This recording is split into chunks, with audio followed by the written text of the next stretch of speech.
إذ جاءها المرسلون إذ أرسلنا إليهم اثنين فكذبوهما فعززنا بثالث فقالوا إنا إليكم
Puji syukur, marilah sama-sama kita panjatkan kehadiran Allah Subhanahu wa taala yang mana pada hari ini kita telah diberikan kesehatan dan kesempatan untuk bisa berhadir di ruangan yang istimewa ini. Selanjutnya, salawat dan salam kita puji sanjungkan kehadiran Nabi kita, Nabi besar Muhammad Sallallahu Alaihi Wasallam, yang mana dengan beliaulah kita telah diberikan ilmu untuk bisa berpikir ke arah yang lebih baik ke depan. Selanjutnya, kata-kata penghormatan kami yang kami hormati Bapak Kepala SMA Negeri Kota Bahagia. Selanjutnya kami hormati guru-guru hebat, teknik dan juga yang sudah dapat hadir pada hari yang berbahagia ini. Selanjutnya ada pun agenda kegiatan hari ini yaitu adanya acara diseminasi aksi nyata pendidikan guru penggerak angkatan 11 di SMA Negeri Kota Bahagia. Adapun yang di sini yang akan kita lakukan yaitu untuk acara berbagi praktik baik budaya positif. Ya. Sebelum acara itu kita mintakan kepada Bapak Kepala untuk memberikan kata-kata sambutan kepada Bapak. Waktu dan tempat kami silakan.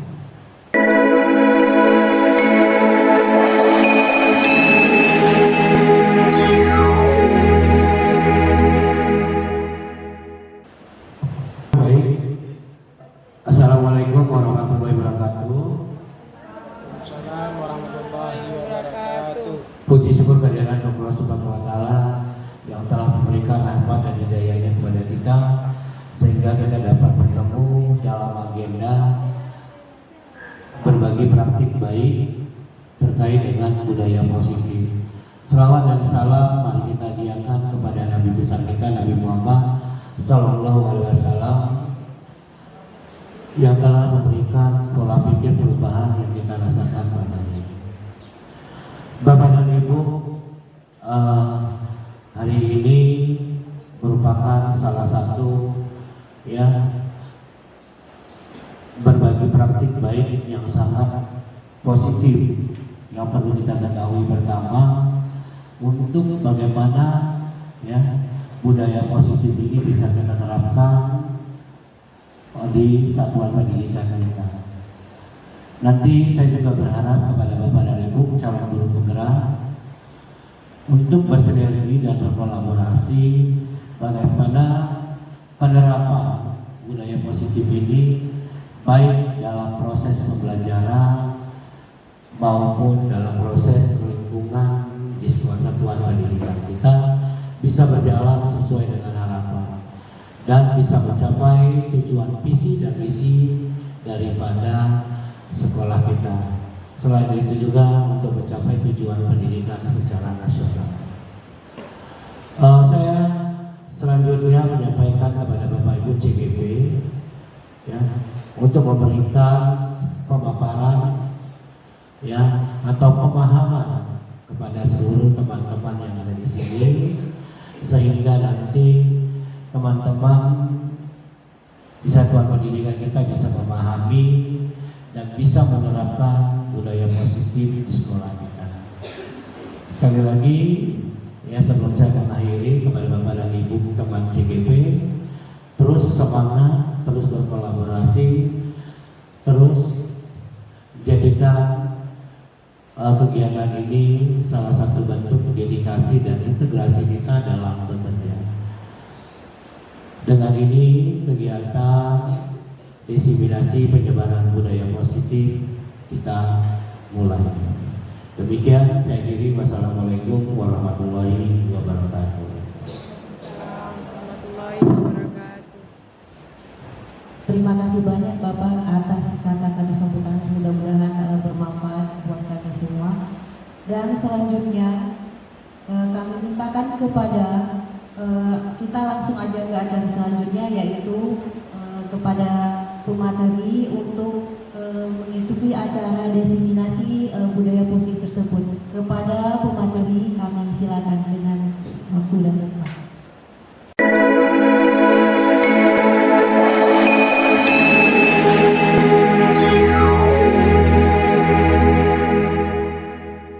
Assalamualaikum warahmatullahi wabarakatuh.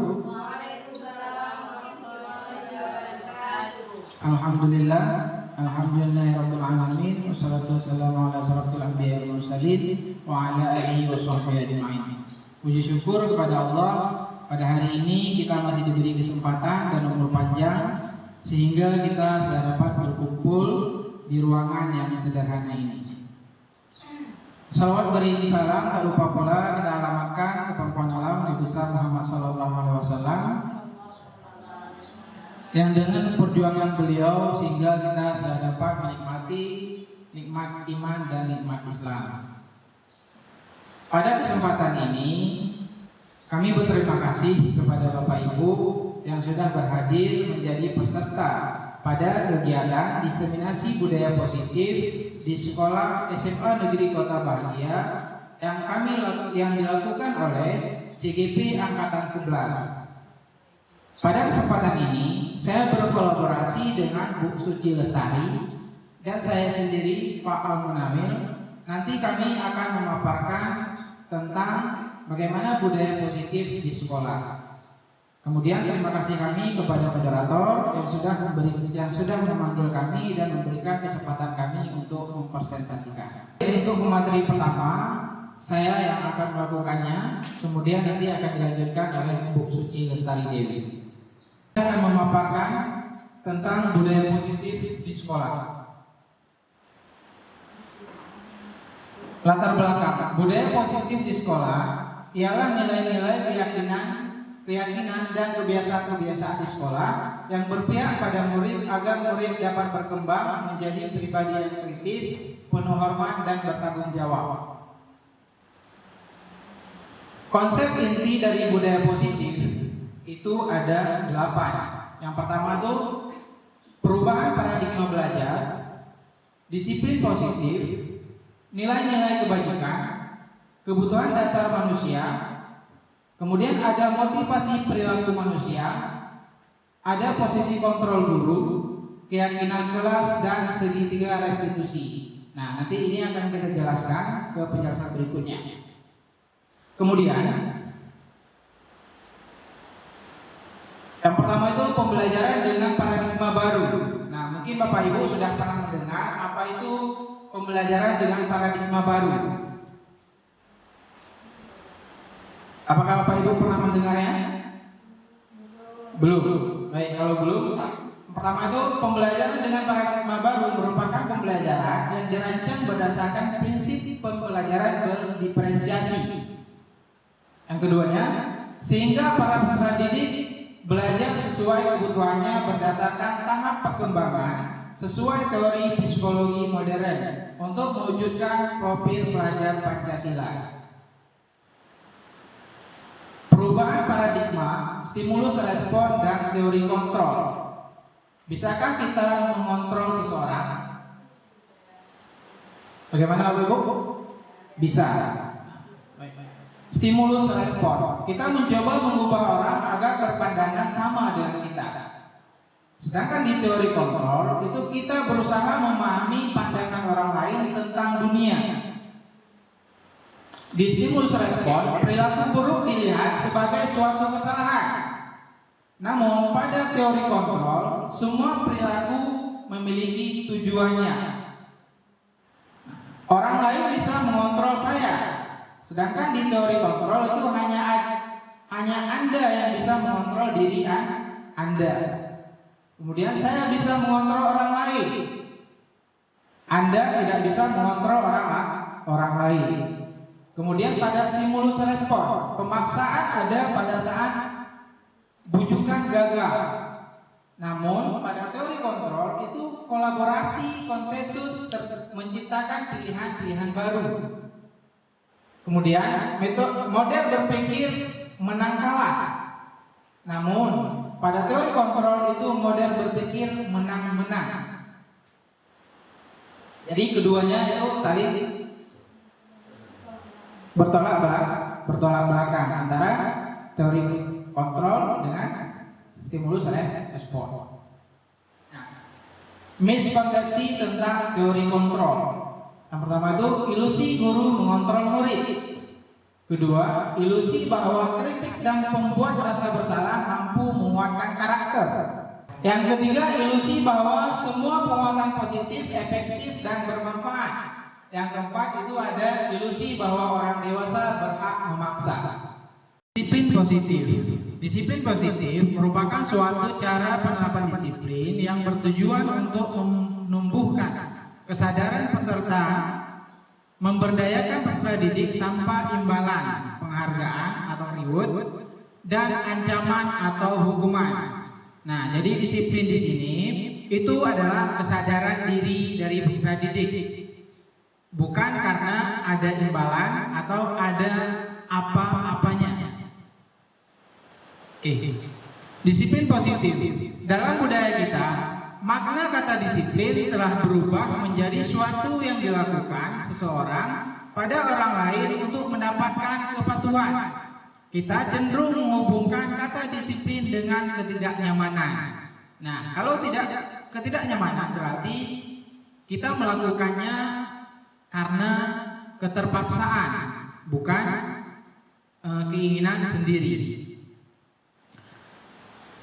Disiplin positif merupakan salah satu pendekatan disiplin diri yang memampukan seseorang untuk mengontrol perilakunya dalam kesadaran dan bertanggung jawab atas tindakannya sebagai wujud menghormati diri sendiri dan orang lain. Sebagai peserta didik, tujuan kita adalah menuntun murid untuk memiliki disiplin diri sehingga mereka bisa berperilaku yang mengacu pada nilai-nilai universal dan memiliki motivasi intrinsik bukan ekstrinsik. Pendekatan disiplin positif tidaklah tentang anak atau peserta didik secara langsung, tapi tentang diri dan cara kita sendiri, baik sebagai orang tua, guru, atau orang dewasa yang memberikan dampak dan pengaruh positif kepada anak atau peserta didik. Nah, jadi disiplin positif itu bukan melulu tentang peserta didik, tapi dimulai dari kita guru dan kemudian imbasnya nanti akan kita tuangkan atau kita berikan contoh kepada peserta didik. Pendekatan disiplin positif merupakan kemampuan individu pendidik untuk membina, mendidik peserta didik secara individu ataupun secara kelompok. Pendekatan secara individual kelompok perlu mendapatkan dukungan kebijakan sekolah dan peran serta pemangku kepentingan sekolah. Nah, jadi disiplin positif ini tidak bisa berjalan sendiri. Dia butuh dukungan dari sekolah dan juga butuh rekan-rekan sejawat untuk saling berkolaborasi dalam menciptakan disiplin positif yang ada di sekolah. Nilai-nilai kebajikan universal. Yang pertama itu ada nilai-nilai kebajikan. Yang pertama itu nilai-nilai kebajikan adalah sifat-sifat positif manusia yang merupakan tujuan mulia yang ingin dicapai setiap individu. Yang keduanya, nilai yang disepakati bersama lintas bahasa, suku, bangsa, agama maupun latar belakang. Contoh profil pelajar Pancasila. Yang pertama itu ada beriman, bertakwa kepada Tuhan Yang Maha Esa dan berakhlak mulia. Yang kedua itu mandiri, ketiganya ada bernalar kritis, keempat ada berkebinekaan global, dan yang kelima itu gotong royong, dan yang keenam itu kreatif. Kebutuhan dasar manusia. Nah, seperti kita tahu, seperti Bapak Ibu tahu bahwa manusia itu punya kebutuhan dasar. Maka apa itu kebutuhan dasar? Kebutuhan dasar manusia adalah segala sesuatu yang kita lakukan untuk mendapatkan apa yang kita inginkan.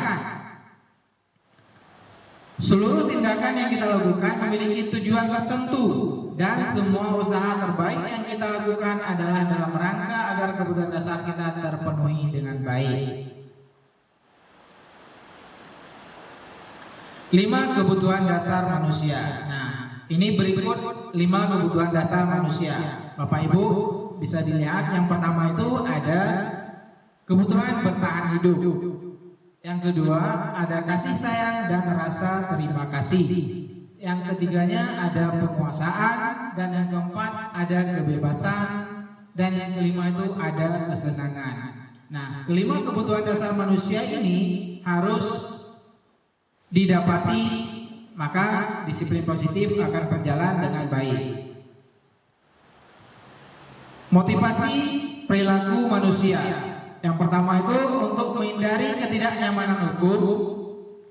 Yang kedua untuk mendapatkan imbalan, penghargaan, atau reward dari orang lain.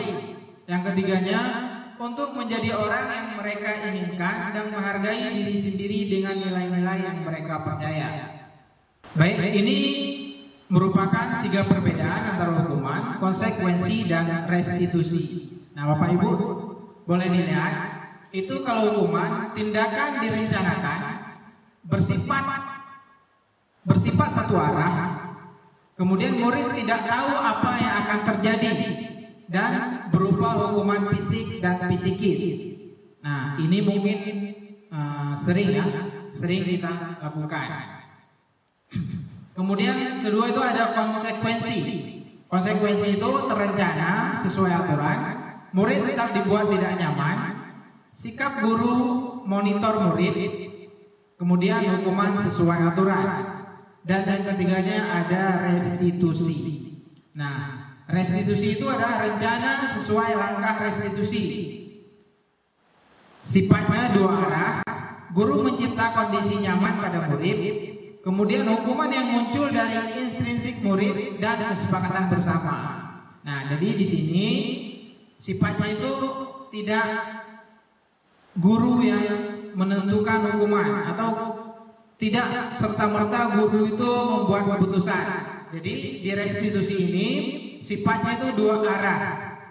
Jadi murid membuat kesepakatan dengan gurunya. Selanjutnya akan dilanjutkan oleh teman saya, Bu Suci Lestari Dewi.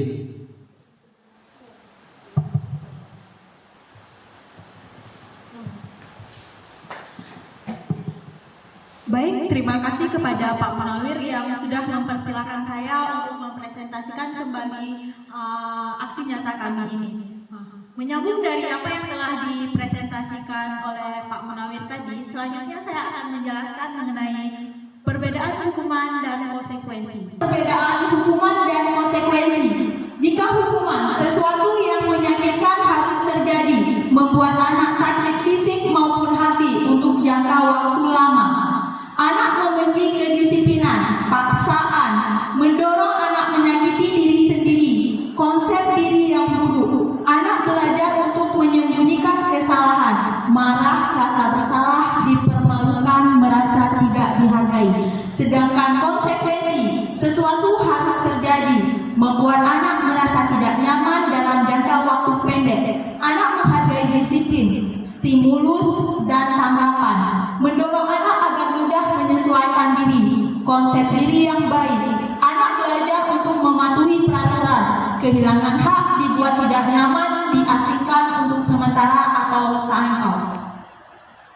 Nah, selanjutnya ada 5 posisi kontrol guru. Di sini ada sebagai penghukum, pembuat merasa bersalah, teman, pemantau, manajer. Sebelum saya menjelaskan lebih lanjut, saya ingin bertanya dulu kepada Bapak Ibu. Kira-kira menurut Bapak Ibu selama ini posisi kontrol mana yang sudah Ibu lakukan? Sebelum Bapak Ibu mengetahui bahwa ada di posisi kontrol guru. Penghukum. Oke, mari kita lihat. Di sini ada 5 posisi kontrol: motivasi, identitas gagal, identitas berhasil atau sukses, identitas berhasil sukses atau kontrol diri. Guru berbuat, penghukum, menghati, menunjuk-nunjuk, menyakiti, menyindir. Nah, apa dampak pada murid? Murid mengulangi kesalahannya. Selanjutnya ada pembuat merasa bersalah, berceramah dan mengatakan seharusnya, ibu kecewa. Apa dampak pada murid? Merasa rendah diri. Selanjutnya ada teman, membuat alasan-alasan untuk muridnya, dampak pada murid lemah, tidak mandiri. Keempat, ada pemantau, menghitung dan mengukur dampak pada murid, menitik beratkan pada sanksi atau hadiah untuk dirinya. Yang kelima, ada posisi sebagai manajer, mengajukan pertanyaan-pertanyaan dampak pada murid, mengevaluasi diri, bagaimana cara memperbaiki. Jadi di posisi manajer ini, anak diarahkan untuk menyadari kesalahannya dan menemukan solusi terhadap permasalahan yang telah dibuat. Selanjutnya, tadi pertanyaan ini sebenarnya sudah pernah saya tanyakan. Namun sebelum saya menjelaskan, ada 5 posisi kontrol guru. Sekarang jika ditanya kembali, di mana posisi ibu bapak sebelum belajar modul disiplin positif? Penghukum. Oke. Bagaimana perasaan bapak ibu saat itu ketika menghukum murid-murid kita? Tidak tega. Sekarang di mana posisi bapak ibu berada? Manajer. Bagaimana perasaan bapak ibu setelah melakukan kontrol guru dengan posisi manajer? Bagaimana perasaannya? Senang dan juga tenang ya, karena kita tidak menghakimi secara sepihak murid kita. Next. Contoh 5 posisi kontrol. Penghukum, hormat bendera 1 jam, keliling lapangan 30 kali, push up 100 kali. Pembuat merasa bersalah, berapa kali ibu harus bilang, kamu selalu mengecewakan ibu, kamu selalu seperti ini. Yang ketiga, teman, ayo dong bantu ibu kali ini. Ya sudah, kali ini nggak apa-apa, besok jangan diulangi ya. Yang keempat, pemantau, kamu sudah melanggar aturan, maka kamu wajib untuk membeli atribut sekolah, pulang, ambil buku atau tugas. Manajer, apakah kamu mengetahui kesalahanmu? Kira-kira bagaimana kamu memperbaiki kesalahan yang telah kamu perbuat? Selanjutnya, keyakinan kelas. Seseorang akan lebih bergerak dan bersemangat untuk menjalankan keyakinannya daripada hanya sekedar mengikuti serangkaian peraturan yang tertulis. Pembentukan keyakinan kelas yang pertama bersifat abstrak berupa kalimat positif, sedikit saja agar mudah diingat, sesuai dengan kondisi kelas dan sekolah. Yang kelima, melibatkan semua warga kelas dan warga sekolah. Bagaimana membuat keyakinan kelas? Yang pertama, sama seperti yang telah dijelaskan tadi, bahwa lebih abstrak dari peraturan, berupa pernyataan universal, dibuat dalam bentuk kalimat positif, sedikit saja agar mudah diingat, sesuai dengan kondisi kelas dan sekolah, agar mudah diterapkan. Selanjutnya yang terakhir, semua warga kelas atau sekolah dilibatkan saat membuat. Tentukan keyakinan dari peraturan berikut. Nah, ini merupakan keyakinan dari peraturan-peraturan. Selalu kembalikan buku ke tempatnya, merupakan tanggung jawab. Dilarang mengganggu orang lain, menghormati orang lain. Hadir di sekolah 15 menit sebelum pembelajaran dimulai, menghormati orang lain dan berkomitmen. Dilarang melakukan kekerasan, keselamatan, menghormati orang lain. Dilarang menggunakan narkoba, kesehatan, bergantian atau menunggu giliran, menghormati orang lain dan bersabar. Gunakan masker, kesehatan dan keselamatan. Jangan berlari di kelas atau koridor, keselamatan dan keamanan. Selanjutnya, ada segitiga restitusi. Suatu proses dialog yang dijalankan oleh guru agar dapat menghasilkan murid yang mandiri dan bertanggung jawab. Nah, segitiga restitusi ini Bapak Ibu berkaitan erat dengan posisi kontrol guru sebagai manajer.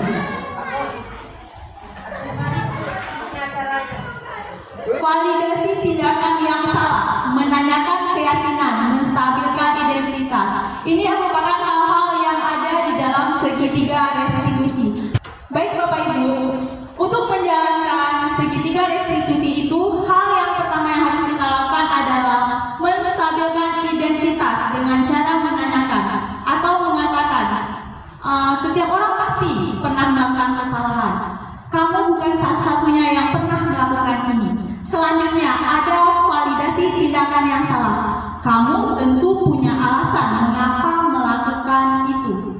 Adakah cara yang lebih efektif untuk mendapatkan apa yang kamu butuhkan? Selanjutnya, yang terakhir, menanyakan keyakinan.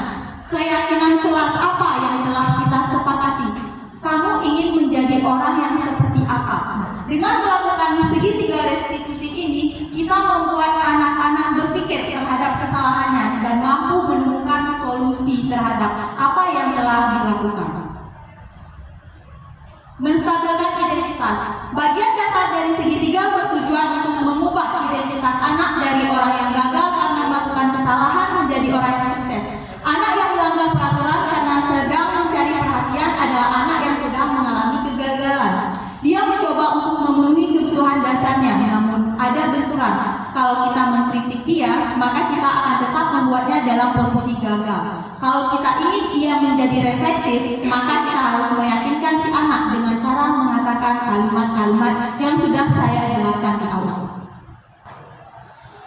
Selanjutnya, validasi tindakan yang salah. Menurut teori kontrol, semua tindakan manusia baik atau buruk pasti memiliki maksud atau tujuan tertentu. Seseorang guru yang memahami teori kontrol pasti akan mengubah pandangannya dari teori stimulus respon ke cara berpikir proaktif yang mengenali tujuan dari setiap tindakan. Kita mungkin tidak suka sikap seorang anak yang terus-menerus. Bila sikap itu mendapat perhatian kita, maka itu telah memenuhi kebutuhan anak tersebut. Jangan lupa Bapak Ibu, di awal saya sudah menjelaskan bahwa ada kebutuhan manusia, hal-hal dasar yang dibutuhkan oleh manusia. Salah satunya adalah kasih sayang, ingin diperhatikan. Next Pak. Selanjutnya ada menanyakan keyakinan. Teori kontrol menyatakan bahwa kita pada dasarnya termotivasi secara internal ketika identitas sukses telah tercapai dan tingkah laku yang salah telah divalidasi. Maka anak akan siap untuk dihubungkan dengan nilai-nilai yang dia percaya dan berpindah menjadi orang yang dia inginkan.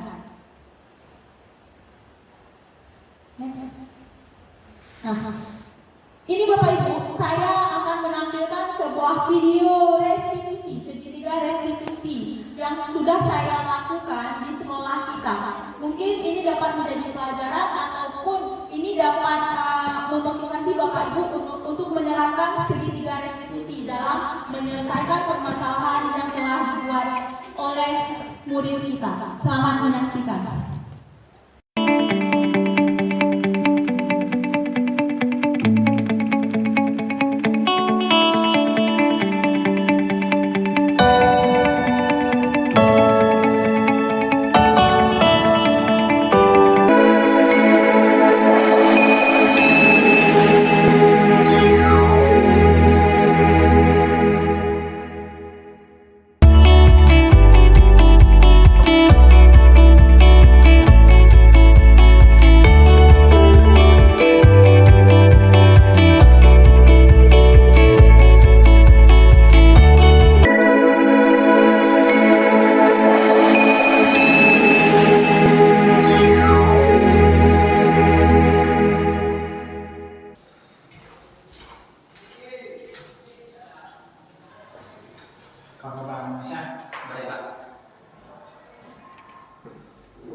Kemarin Bapak dengar ya, ada laporan kamu bolos saat guru-guru sedang apa?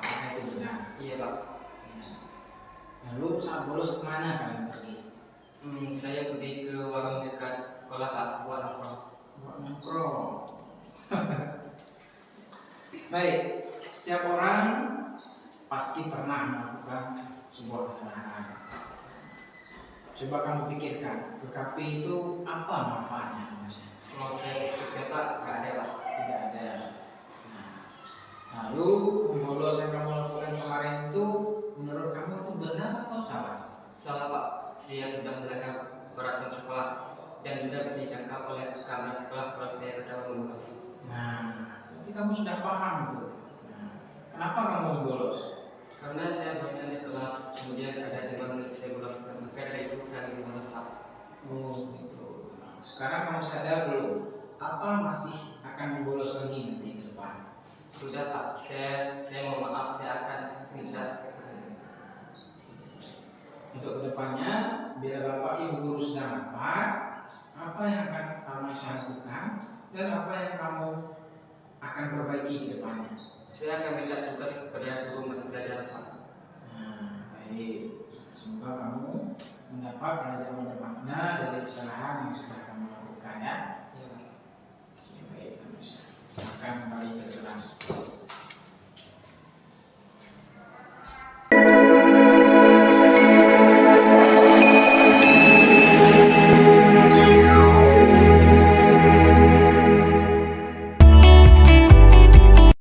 Assalamualaikum warahmatullahi wabarakatuh. Saya Harmansyah dari kelas 12A. Saya senang berdiskusi sama Pak Nawir dan juga mencari solusi tentang permasalahan kami. Terima kasih Pak Nawir. Assalamualaikum warahmatullahi wabarakatuh.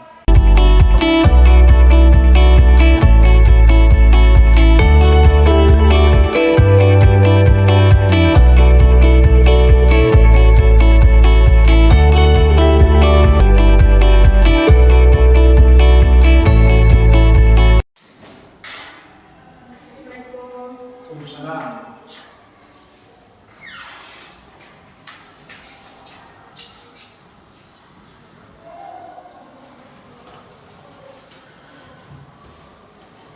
Apa kabar hari ini, Muslim? Alhamdulillah baik Pak. Supaya belakangan ini kamu sering terlambat. Iya. Ya. Seingat kamu, Muslim, sudah berapa kali kamu terlambat? Sudah 3 kali berturut-turut. 3 kali. Itu kan sudah banyak, Muslim. Jadi sering terlambat itu merupakan suatu kesalahan atau tidak menurut kamu? Kesalahan Pak. Kesalahan. Baik, Muslim. Berbuat kesalahan itu kalau manusiawi, Muslim. Setiap orang itu pasti pernah melakukan kesalahan. Tapi yang terpenting bagaimana kita bisa memperbaiki kesalahan yang sudah kita buat. Bagaimana? Setuju atau tidak? Setuju Pak. Setuju. Kalau setuju, bagaimana kalau kita cari solusi bersama-sama? Ya? Kamu sering datang terlambat, pasti ada alasannya, ya kan? Coba ceritakan alasan kamu sering terlambat. Tidur beberapa malam dan main handphone Pak. Itu memang sering main handphone. Kamu tahu keyakinan kelas apa yang sudah kita sepakati? Tahu Pak. Tahu. Kalau datang terlambat ke sekolah, berarti sesuai tidak dengan keyakinan kelas kita? Tidak sesuai. Tidak. Berarti mesti tidak tahu itu. Menurut kamu keyakinan kelas apa yang sudah kamu langgar? Disiplin waktu Pak. Disiplin waktu. Menurut kamu disiplin itu penting atau tidak? Sangat penting Pak. Terus sekali Israel, ya sangat penting. Sangat penting. Menghargai waktu itu sangat penting dan kita juga bisa menghargai orang-orang yang ada di sekitar kita. Nah, jadi kalau kita tepat waktu pekerjaan jadi terasa lebih mudah kita kerjakan dan pekerjaan itu tidak akan Menumpuk. baik Israel. Kamu sudah menemukan solusinya? Sudah. Apa solusinya Israel? Tidur lebih awal dan suruh bantu teman-teman bangun lebih cepat agar datang ke sekolah tidak terlambat lagi. Ibu nanti akan bersama dengan orang tua kamu Israel, ya supaya kamu tidak datang terlambat lagi. Terima kasih Pak. Ya Israel, sikap yang sangat baik sudah kamu lakukan dengan cara meminta maaf. Sekarang saatnya kamu kembali ke kelas. Terima kasih.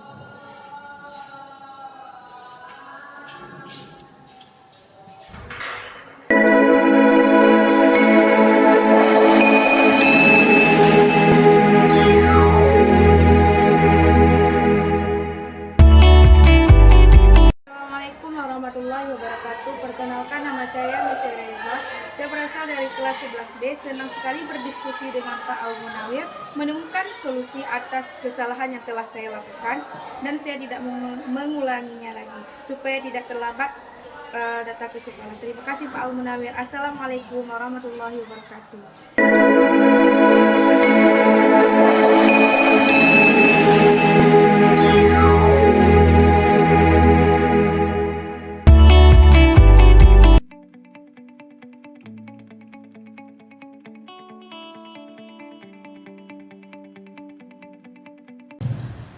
demikian Bapak Ibu, itu merupakan hasil dari segitiga restitusi yang semoga dengan adanya video ini kita bisa perlahan-lahan, memang tidak bisa sekaligus untuk menerapkan hal-hal. Semua saya berharap bahwa dari adanya aksi nyata kita bisa menerapkan disiplin-disiplin positif, budaya-budaya positif yang dapat mengubah suasana atau yang dapat membuat sekolah kita menjadi lebih baik ke depannya. Sekian dari kami.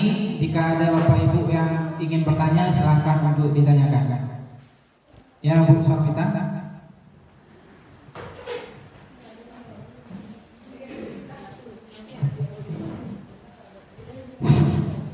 Assalamualaikum warahmatullahi wabarakatuh. Terima kasih kepada Bapak dan Ibu Pemateri pada hari ini yang telah memberikan saya kesempatan untuk bertanya. Yang menjadi pertanyaan saya di sini, Bapak, masalah penerapan budaya positif ini terhadap kontrol tadi ya. Nah, di sini yang mau saya tanyakan, misalnya di sekolah kita ada 2 orang guru dengan versi yang berbeda-beda. Misalnya guru A, dia sifatnya menggunakan kontrol manager, dan yang kedua menggunakan kontrol penghukum. Nah, bagaimana jika anak yang dihukum itu membeda-bedakan antara guru A dan guru yang satunya lagi? Nah, bagaimana kita menyikapi hal tersebut? Itu saja mungkin agar anak tersebut tidak tidak membanding-bandingkan antara guru A dengan guru B. Terima kasih.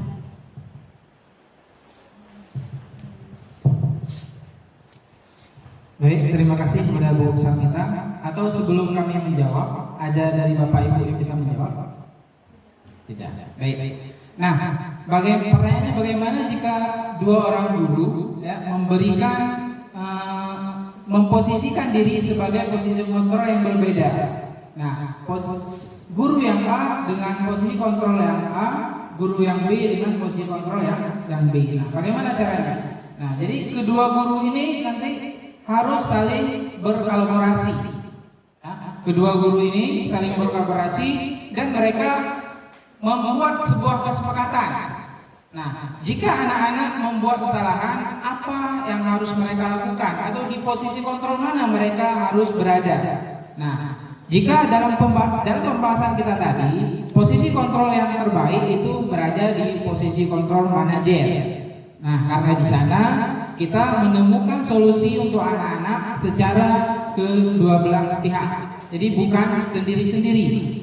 Ya, bukan guru itu yang memberikan sanksi atau hukuman kepada anak tersebut, tapi anak juga memberikan apa yang mereka inginkan dari apa yang mereka buat tersebut. Nah, seperti itu. Ada tambahan sedikit? Baik, mungkin sedikit saya tambahkan. Di awal tadi saya sudah menjelaskan bahwa disiplin-disiplin positif ini, budaya positif ini tidak bisa diterapkan sendiri-sendiri. Butuh kolaborasi antara kepala sekolah dan seluruh warga sekolah. Begitu pula dengan 5 posisi kontrol ini. Jika dalam suatu sekolah terdapat perbedaan posisi kontrol, maka anak-anak pasti akan membedakan. Itulah gunanya kami membuat aksi nyata ini kepada Bapak Ibu agar kita bisa bersinergi, berkolaborasi, saling berkomunikasi tentang segala hal apapun budaya positif yang akan kita terapkan, sehingga tidak akan ada perbandingan oleh murid terhadap antara guru satu dengan yang lainnya. Contohnya sebagai posisi kontrol tadi.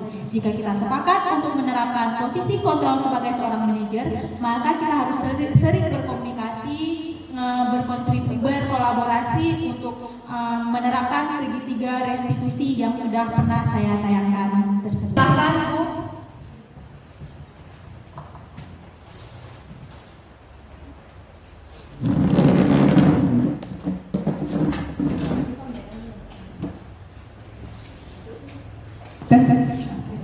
Assalamualaikum warahmatullahi wabarakatuh. Oke, terima kasih atas kesempatannya. Jadi di sini saya ingin bertanya tentang 5 posisi kontrol. Ya, boleh Bapak tolong slide-nya di 5 posisi kontrol.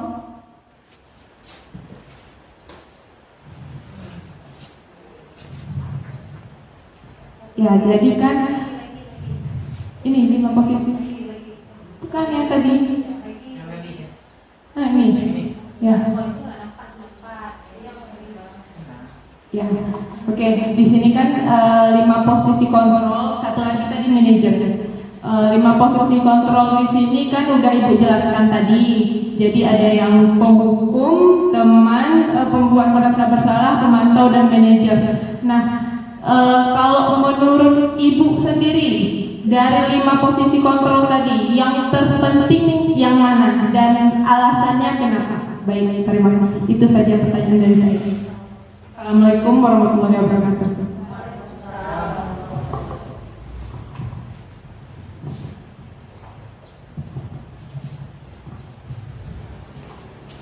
Baik, terima kasih saya ucapkan kepada Bu Larsa atas pertanyaannya. Nah, tentu saja dari tadi ketika saya menjelaskan tentang disiplin positif, posisi kontrol guru, kita berpikir ini sebenarnya yang mana yang paling bagus tentang kelima posisi kontrol tersebut, karena biasanya saya melakukan posisi kontrol sebagai seorang teman ada, penghukum ada, bahkan sampai manajernya. Sebenarnya kelima posisi kontrol yang paling bagus itu adalah sebagai seorang manajer. Saya tadi sudah memperlihatkan kepada Bapak Ibu bagaimana cara melakukan segitiga restitusi, di mana di posisi manajer ini berkaitan sekali dengan pelaksanaan segitiga restitusi.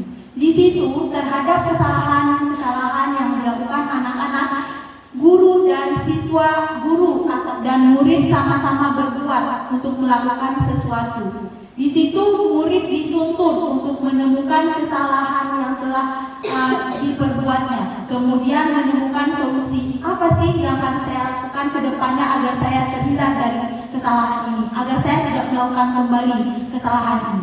Nah, dalam posisi manajer ini kita membina murid, bukan menyalahkan murid. Ketika kita sebagai posisi kontrol, sebagai penghukum, kita akan menghukum murid. Oh, kamu sudah berbuat salah ini, silakan ke kamar mandi, bersihkan kamar mandi.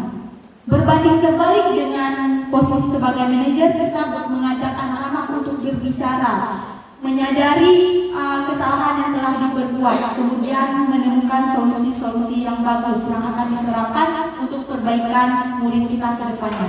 Demikian dari kami akhiri. Baik, jika tidak ada yang bertanya lagi, kalau tidak ada, kami cukupkan sampai di sini. Lebih kurang kami mohon maaf. Assalamualaikum warahmatullahi wabarakatuh.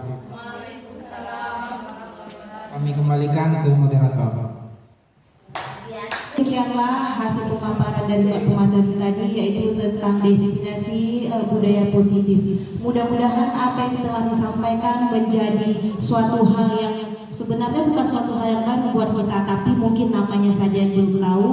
Mudah-mudahan ke depan kita juga bersama-sama bisa menerapkan budaya positif di lingkungan sekolah. Seperti yang disampaikan pemateri tadi, bahwasanya pembiasaan budaya positif itu tidak bisa dikerjakan dengan sendiri, dengan individual, tapi harus tergerak dengan semua komunitas sekolah yang ada di sekolah kita ini. Mudah-mudahan kita semua, para dewan guru dan semua warga sekolah akan bisa mewujudkan disiplin positif dan akan mewujudkan budaya positif ke depannya. Sekian dari kami, mungkin ada kata-kata yang salah, kami mohon maaf, lebih dan kurang kami ucapkan Assalamualaikum warahmatullahi wabarakatuh.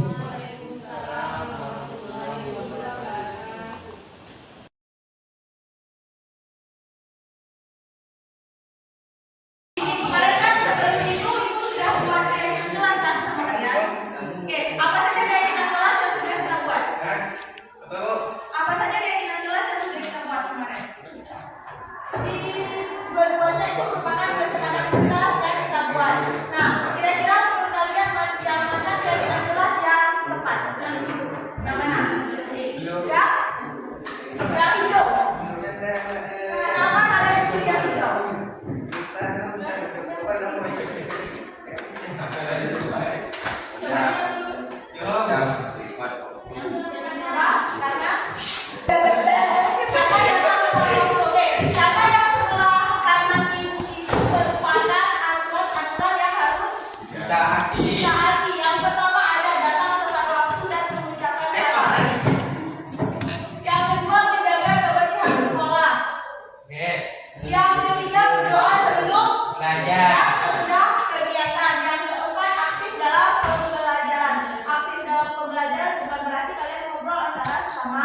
teman ya. Yang terakhir ada tertib, jelas tertib. Misalnya tidak tidur di dalam kelas, bajunya dimasukkan ke dalam. Kalau misalnya ada ibunya harus pakai dasi, harus pakai dasi. Itu kira-kira kapasitas kelas. Selanjutnya, keyakinan tentukan keyakinan dari peraturan berikut. Selalu kembalikan buku ke tempatnya. Itu merupakan tanggung jawab. Misalnya ada guru ke pusat, ngomong sekalian tolong ambil buku di pustaka. Setelah itu tugas kalian apa? Kembalikan buku ke pustaka. Dilarang mengganggu orang lain. Siapa yang sering mengganggu orang lain di kelas ini? Berarti mulai sekarang tolong jangan mengganggu orang lain. Konsep dari keyakinan kelas adalah jangan mengganggu orang lain. Selanjutnya, hadir di sekolah 15 menit sebelum pembelajaran dimulai. Menghormati orang lain dan berkomitmen. Jadi tolong jangan terlambat di sekolah. Selanjutnya, dilarang melakukan kekerasan. Kalau ada kasus, kalau ada jangan dipukul. Kita sih ngomong apa? Temannya. Oh dia itu saya begini. Nah itu merupakan kekerasan juga. Kekerasan verbal. Selanjutnya ada dilarang menggunakan narkoba. Jelas ya, jangan narkoba, merokok saja dilarang di sekolah. Terus ada lagi apa? Menghormati orang lain, bergantian atau menunggu giliran. Kemarin ibu sudah membuat juga kesepakatan apa? Kalau misalnya kalian izin ke kamar mandi, silahkan nanti setelah temannya kembali. Izinnya bergantian. Seperti itu ya, jangan rombongan. Nanti kalau misalnya kalian rombongan ke kamar mandi yang belajar di sini siapa?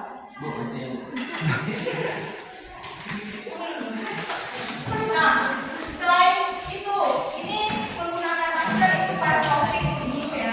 Jangan berlari di kelas atau koridor. Jelas ya, keselamatan dan keamanan.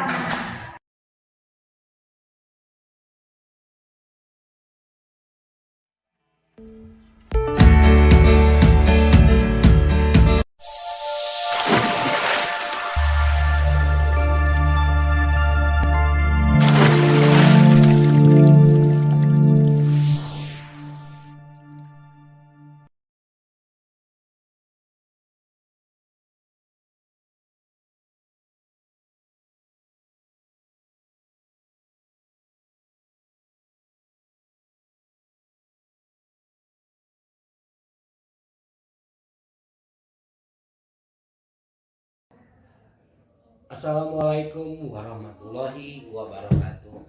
Salam dan bahagia.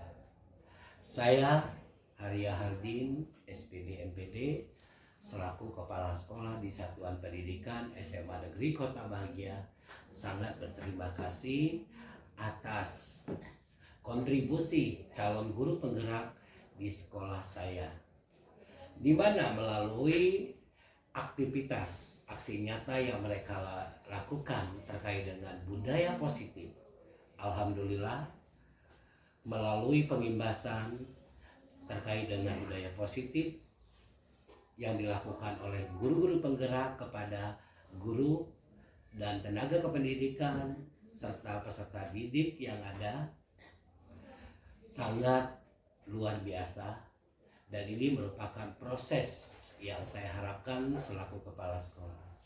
Saya melihat nyata perubahan yang dilakukan oleh teman-teman calon guru penggerak, yang terutama dari proses di dalam kelas. Saya melihat adanya keyakinan kelas yang terpampang nyata, yang setiap satuan peserta didik memberikan hak-haknya untuk berbuat yang lebih baik. Selain itu, calon guru penggerak juga memberikan dampak positif kepada rekan sejawat, di mana mereka memberikan langkah-langkah bagi rekan sejawat untuk membuat kesepakatan kelas. Selain itu, tenaga kependidikan dan juga guru sudah memiliki kesepakatan untuk mematuhi tata tertib dalam meningkatkan proses kinerja mereka. Sekali lagi, saya selaku Kepala Satuan Pendidikan SMA Negeri Kota Bahagia mengucapkan terima kasih kepada Bapak Ibu calon guru penggerak atas dedikasinya dalam aksi nyata budaya positif. Sekali lagi semangat dan sehat salam dan bahagia. Assalamualaikum warahmatullahi wabarakatuh.